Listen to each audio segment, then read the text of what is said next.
Google recently shocked at least a few people in the world by announcing that in a couple months they will be publicly murdering their game streaming service Stadia.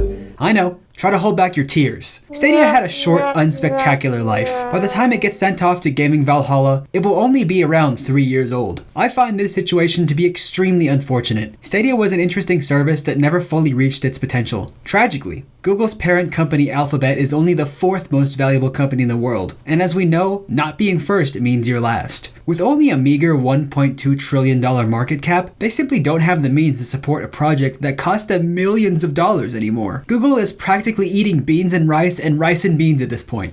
The death of Stadia points to a larger truth in the gaming industry. Streaming services are not the next big breakthrough for gaming. Why don't we look at the progress of video games over the years? In 1977, Atari released the Atari Video Computer System, but that's a stupid name, so they changed it to the Atari 2600, as more numbers means more better. Though it wasn't the first home console, the 2600 was by far the most popular video game machine at the time, selling 30 million units during its lifespan. It did so well because it allowed you to play some of the best arcade games in your very own home. I'm talking Pac-Man and Space Invaders, whatever you want. Now that was an important innovation for gaming. Now let's look at game streaming. Okay, so they let you play console games at home. We can already do that with, a game console. But game streaming is cheaper since you don't have to buy a physical machine. Sometimes. Yes, but you also have to have really good internet, which costs more. And on services like Stadia, you still have to actually buy the game to play it. And you lose access to your games if you stop your subscription to the service. It's like negative owning. PlayStation Premium and Xbox Game Pass Ultimate don't require you to buy the games to play them, but they do cost $18 and $15 a month respectively. In PlayStation's case, that adds up to $216 a year. Assuming the PS5's lifespan is about 8 years, you will pay $1,728 to own absolutely nothing. That is the value of 28 $60 games, and you have nothing to show for it. But yeah, streaming's cheaper if you play more than one game every 3.5 months and have absolutely no desire to own your games at all.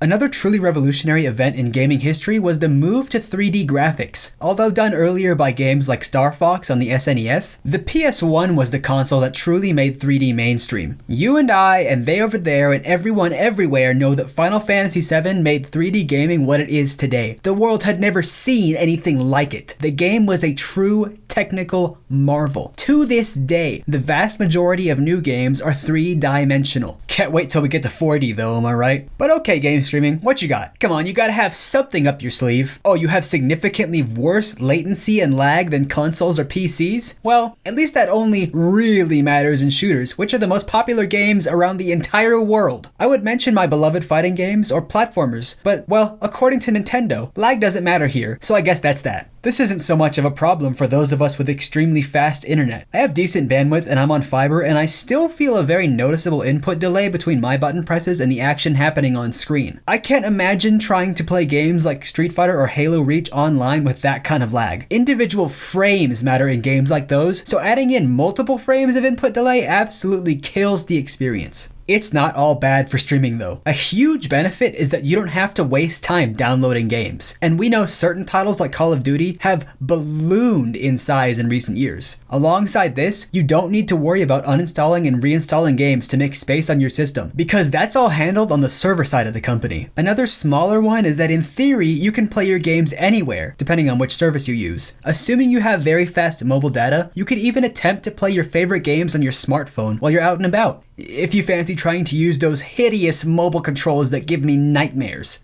So there are a few upsides to services like Stadia or GeForce Now.